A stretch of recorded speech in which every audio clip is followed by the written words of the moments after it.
Nina bakambombo omnyamanazi indaba ze-1KZNTV nifundela uphilano kacebe khulu kamzimba umntwana uyakhuleka sanibonani.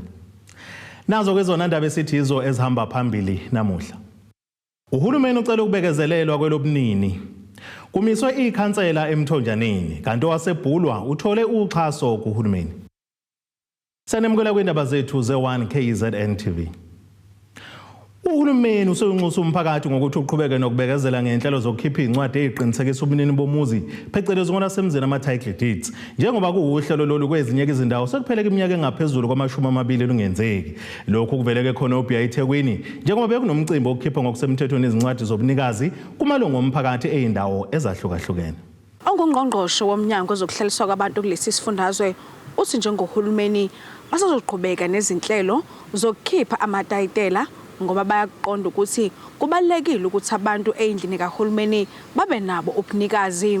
Namhlanje icacele sokene kuzakhamuzi zala eKhonobha neThekwini ngoba suhulumeni wesifundazwe kanye nomasipala wethu omkhulu waseThekwini sizothula amatayitela kubantu bakithi.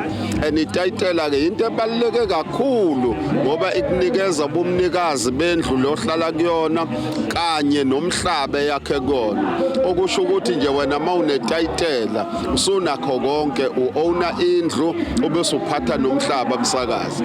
Enike kubaleke kanjani ukuba netayitela? Lokho kubaleke ngokuthi noma ngabe kukhona izinto oyifunayo ungabambisa ngalendlu nomhlaba indlu yakhe yakhiwe kona, ibank ikuboleke imali mawupintshekile. So ikona okubaleke ngakho.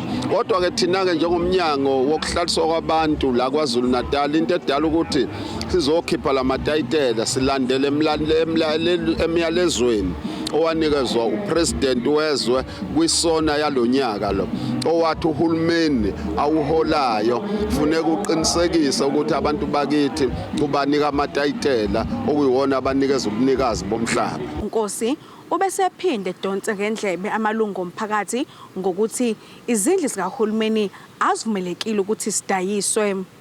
Okokuqala nje ngicela ukululeka abantu bakithi, sicela ukuthi bazi ukuthi le ndlu abakhele uhulumeni akuyona yokudayiswa noma yokuqashisa, eyakho nezizukulwane zakho. Ikona okubalekile lokho. Into embi ke wena mawuhamba udayiselwa abantu indlu, leyo ndlu leyo ngeke ikubize, izodinga umnikazi wayo.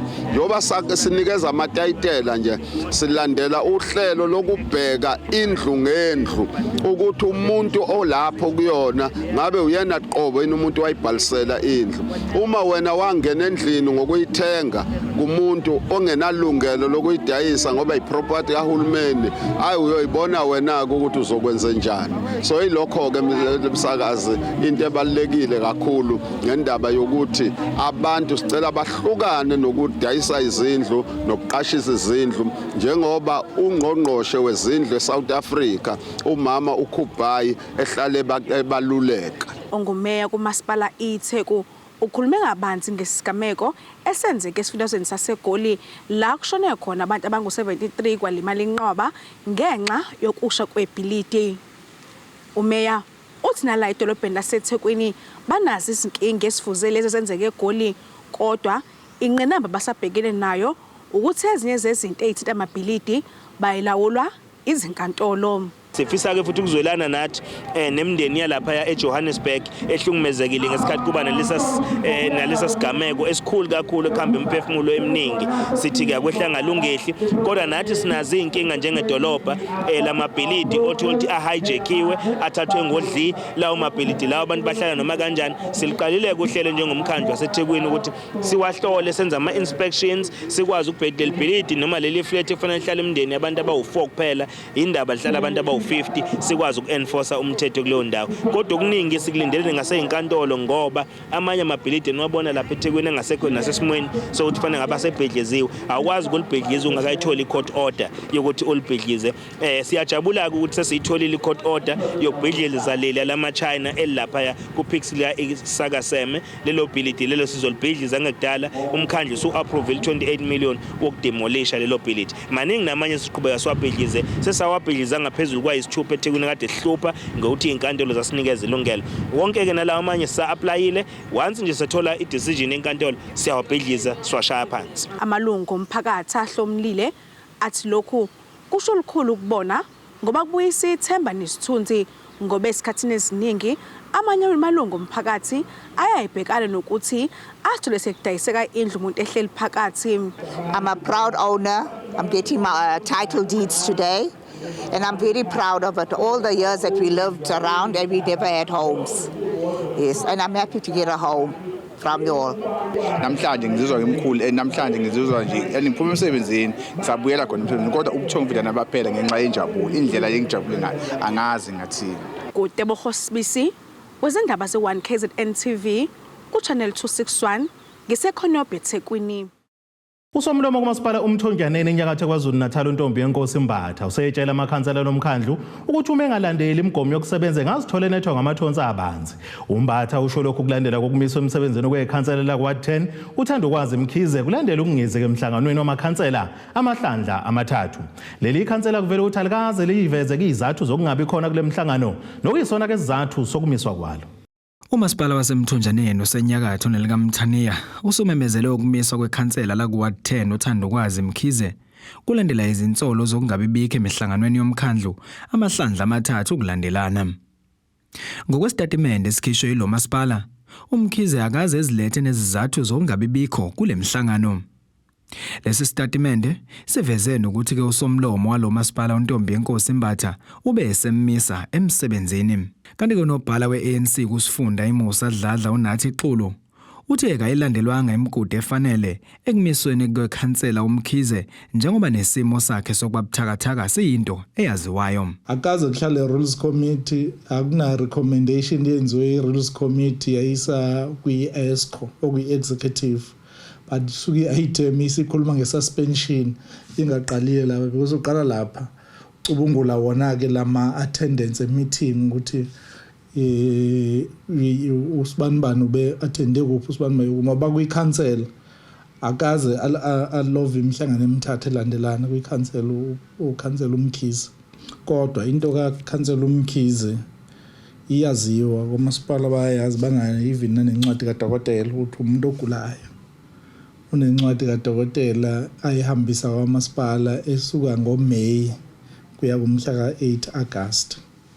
So ukuthi akekho nje emsebenzini isimo sempilo asikho kuyena hayi uthi ngoba edoje imihlangano noma eyihlalele nje ekhaya ngoba efeyila. Uxulu uthi angeke bekuphonsele nokukuphonsela inselelo lokho kumiswa kaMkhize ngoba ke kufana nento engekho. I-suspension ayikho. I think i-statement nje basibhalile bona njengoba besibhale emhlathuza bathi kune-suspension.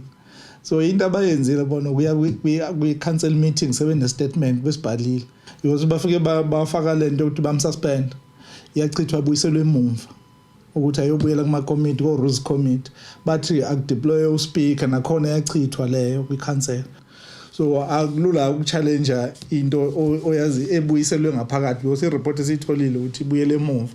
Kodwa mangabe sekuthi kufika lapho sizokwazi ukuthi sithathe thina sise kubameli ukuthi bakwazi ukudila nayo ivela ilandeliwe umthetho. Ezindabeni ze1KZNTV kube komqondisi Miyeni ngesempangeni. Owesifazane ongumfuyi weingulube eplazini lakhe elisebhulo amaphakathi nelikaMthaniya uhlomule ngoxhaso lezigidi zamarandi oluvela eminyangweni wezolimo osifundazwe kwaZulu Natal. Lokhu kuveze ungqongqoshe lomnyango uSupha Zuma nalapha eveze khona ukuthi bekuyisifiso sakhe ukuthi aphethe inyanga yabesimame ngokuxhasa laba abasembonini yezolimo. Uthi iplazi intuso isizokwazi ukuqophisana nabanye abafuyi beingulube kulomkhakha ngaphandle kokwesaba. Ungqongqoshe wezolimo kwaZulu Natal uSupha Zuma uthi sifezekile isifiso sakhe sokuthuthukisa besimame ngenyanga yabo. Usho kanje ngesikhathi esebhulwa eyonikela ngokusemthethweni ingqalasizinda yeplazi lezingulube. Lapha namhlanje ku-April August kuphela inyanga yomama. Inhloso yami yayithi ngifuna ukuthi nomama abanye abafisayo ukuthi bangene ebhizinisini yokulima nokufuya babone umsebenzi omuhle. uZuma uthi lo mfuyi usezokwazi ukuqophisana nabanye abafuyi abakhulu. Uma ufuna ukuthi leyo business yakho ihambe kahle kufuna ube nengulube ezu 150 ezizalayo.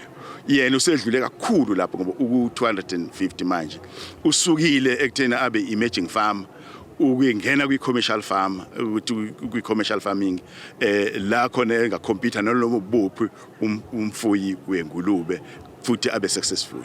Sizoqhakambisa ke umsebenzi omuhle kangaka sithi sizodlulisela kuyena lenqala sizinda. Kodwa okuhle kakhulu esikubonga kakhulu kuyena esithi akube insalelo nakwabanye abantu bakithi. Umnikazi weplazi uThami Zimu uthi waqala ngezindlu nje zemjondolo kepha ekwazi ukukhiqiza okuseqophelweni eliphezulu. Ukuqala nje bengi desperate ingulube zami zihlele esimweni esingesihle ngoba bengizakhela imjondolo yami. Kodwa ke besizama ukukhipha i-quality product. So nga-apply kwa-agriculture ngicela usizo bangenzela i-structure. Kuhamba baze bavuma. Sagcwalisa baqeda basenzela i-structure. Lese bengeke ngisenze mina ngokwami. Ngifuna uqamba amanga bengeke ngisenze. Uthi ukufuya izingulube kudinga isineke. Umsebenzi omuhle kumuntu wesifazane lo. Kodwa ke ufuna ube nesibindi, ubekezele. Ufuna uzikhomithe. Ufuna futhi wazi ukuthi awunaka ukuthi usebenze emini phela nasebusuku yase njengoba ngisho la khona abasebenza night duty. Wenzela ukuthi zibhekeleke phela izilwane.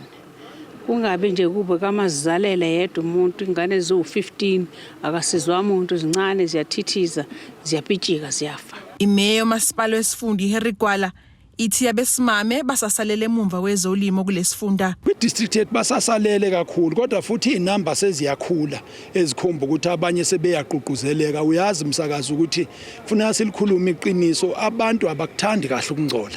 Ngoba lento yezolimo kufuneka ukuthi ukungcola kancane kwenzela ubukwazi ukuthi kulokuzeke. Kodwa ithemba likhulu ngoba kuningi esikubonayo okwenzeka kahle. Kanti uZuma uphinde wadlulisa amathuluzi okulima emphakathini njengoba eqhakambisa uhlelo oluthi umuzi nomuzi mawube nengadi yezithelo. Ezindabeni ze1KZNTV ngu-Ayanda Dube ngisebhulwa. Ake sithi shelele etolo nenabeselo sobuye sibuye nezinye zendaba.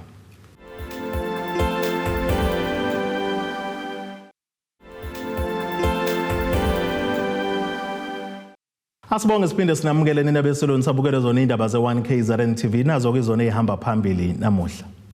Uhulumeni ucela ukubekezelelwa kwelobunini.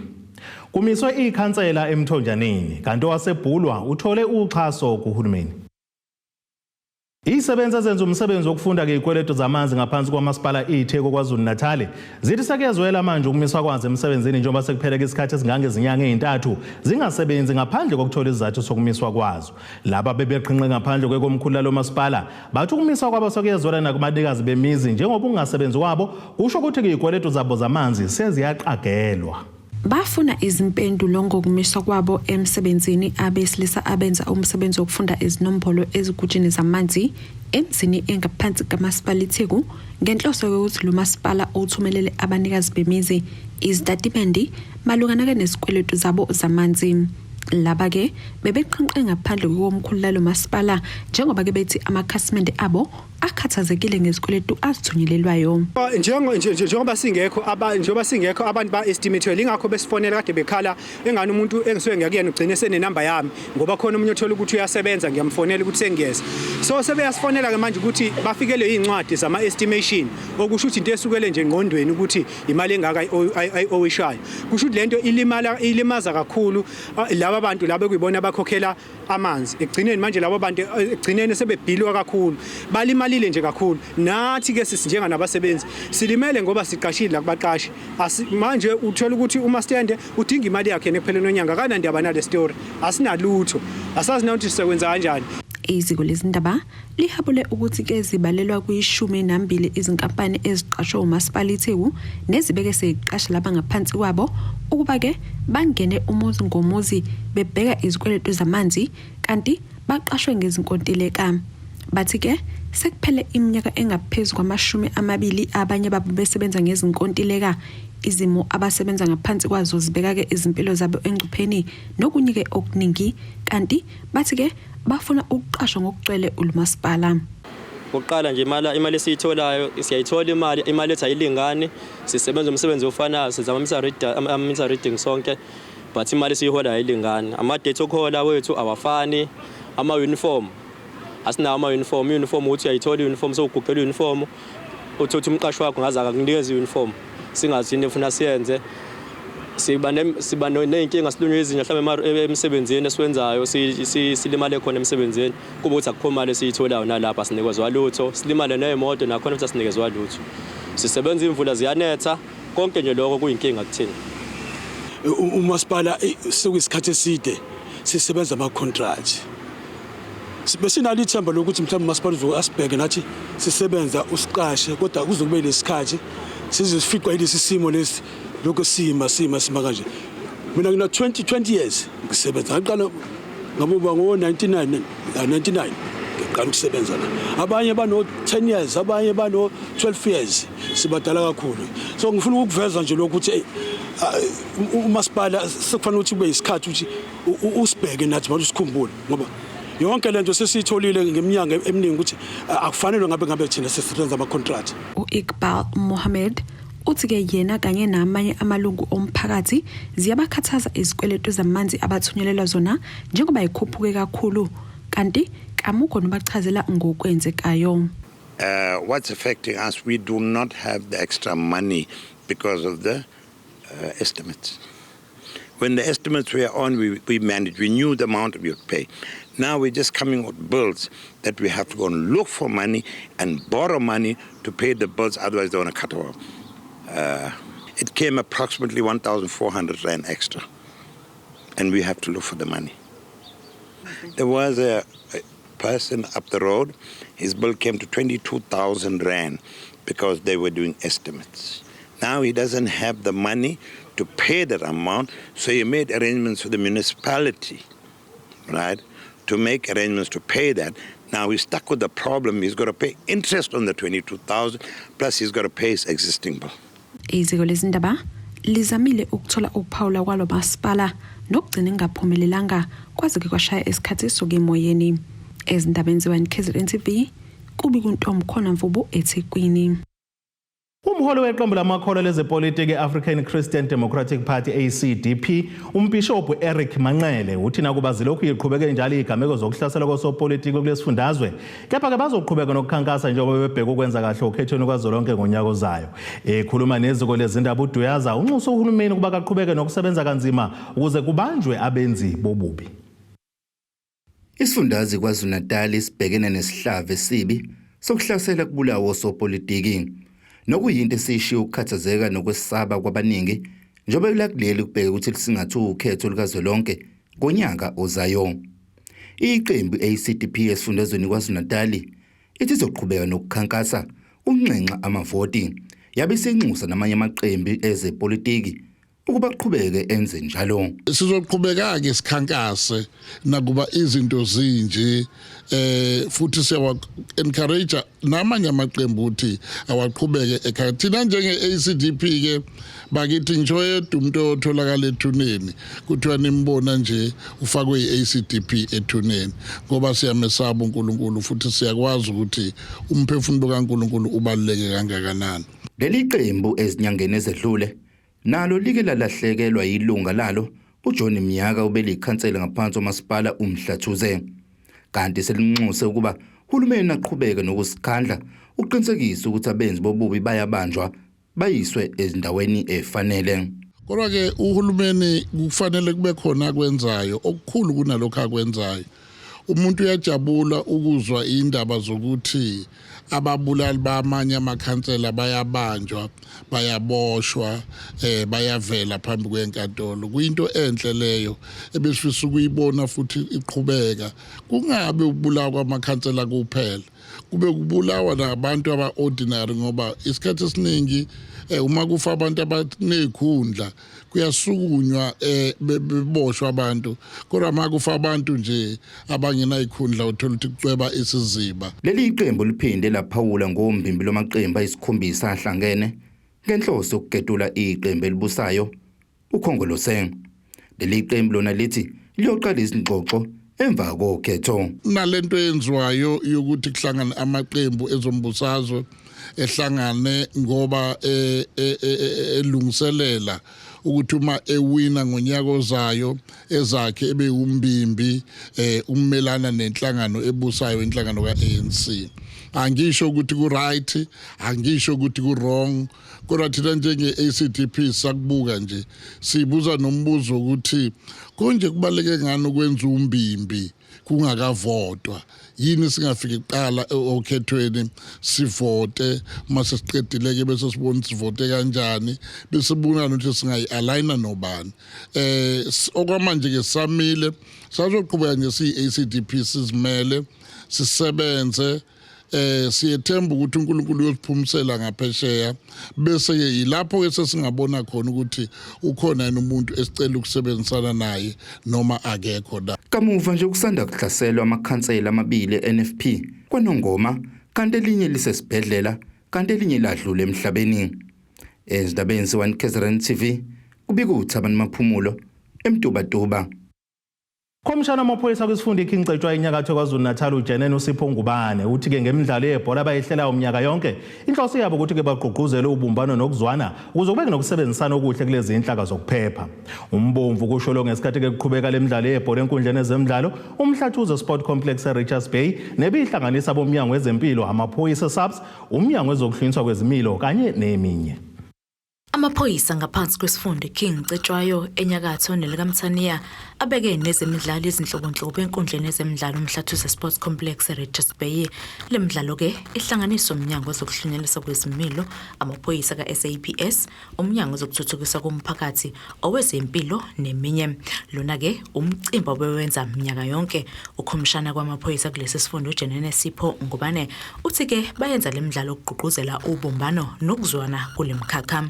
Ngonyaka sesihlangane endaweni efana nale ukuthi amaphoyisa wonke kwindawo yakithi lapha eKingcetshwa sihlangane kube khona imidlalo ehlukahlukene.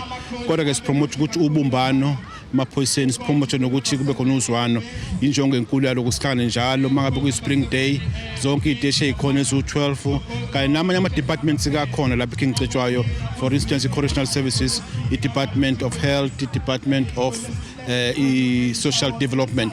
Siyabamema kube nama-traffic officers sidibane sonke kube khona umcimbi ofana lo. Umbomvu uqhuba uthi ke umsebenzi wabo udinga sibabe sesimene esikahle sempilo njalo ingakho ke unyaka nonyaka behlezi ke behlela imidlalo efana nalena ukuze ke bagqugquzele ukuzivocavoca kubantu. Umsebenzi wethu uyadimanda kakhulu physically. Mobheka nje bakhona ababuya kumnyango wezempilo abakhona siyahlola nokuhlola lapho sibheka abo cholesterol, sibheka abo BP, sibheka abo shukela ukuthi amaphoyisa ethu ahlale njalo esesimene esikahle. Njalo kuba khona ke okuba khona ama sessions njalo ngonyaka mhlambe inekota sihlangane ukuthi amaphoyisa ethu swa train. Umthetho obekiwe esiphoyiseni ukuthi njalo amaphoyisa ethu kube khona ama training abawenzayo ukuze basihlale besesimene esikahle. Obese igqugquzela abasafisa ukungena ke kulomkhakha ngoba qikelelo kwake bazivocavoce umzimba ukuze ke bezokwazi ukuthi bangene esiphoyiseni njengokubalekile ukuthi ke babe namandla behlale besesimeni sempilo. Lokhu ke ukusho lokho njengoba ke kunesikhala ezivelile zamaphoyisa nalabo basafisa ukungena kulomkhakha. Yabona nje besibhizi ke ne recruitment drive yethu engakusho nje kulaba aba-applyile ukuthi bangene kulomkhakha wethu kumele njalo bajime ngoba sibonile ukuthi ikhathi eziningi mangabe beyo-assesswa laphana baye bahluleke umntana ngakhona ukuphumelela ephambili. So siyakhuthaza kakhulu ukuthi ke laba aba-applyile abajime bashaye roadwork bashaye umgwaqo basivivinye so ukuthi mangabe sebeya for the assessment kube lula ukungena emaphoyiseni. Let's get izindaba ze-1KZN ngingusamukeliso Ngqulunga ngiseRichards Bay. Ake siphinde sithi shelele etolweni nebesilo sokubuye sibuye nezinye zindaba.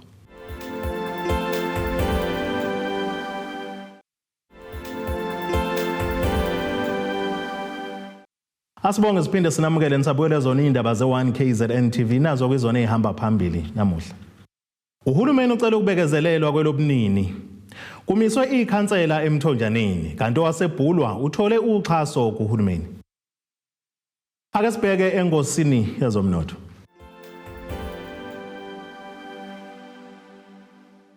Iranda kuleli bizo 18.77 cents uma iqhathaniswa nedola laseMelika bengu 23.79 cents kupondo waseBrithani libe ngu 20.37 cents uma iqhathaniswa neeuro yase-Europe kanti intengo yegolide yona ime $1,943.17 ounce ukuthi intengo yoilo ngahluziwe ime $86.83 umphongolo. Ake sibheke engosini yezemidlalo.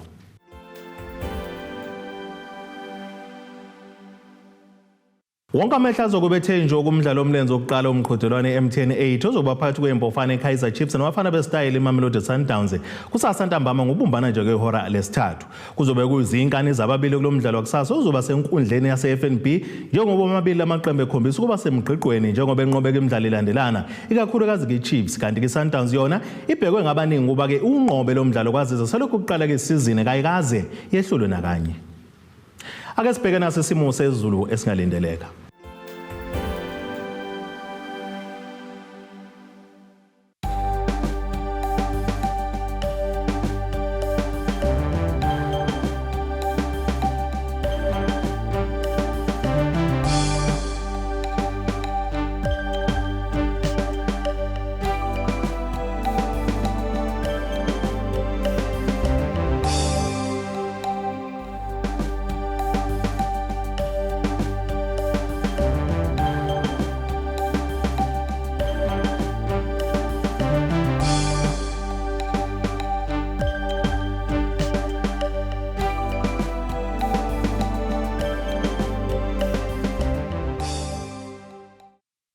Iyanene bakaqamba lankomo zilahlekile zodliwa umdlebe kwasoshangana kwamzimba umntwana nethemba lonke le indaba sithi khumu.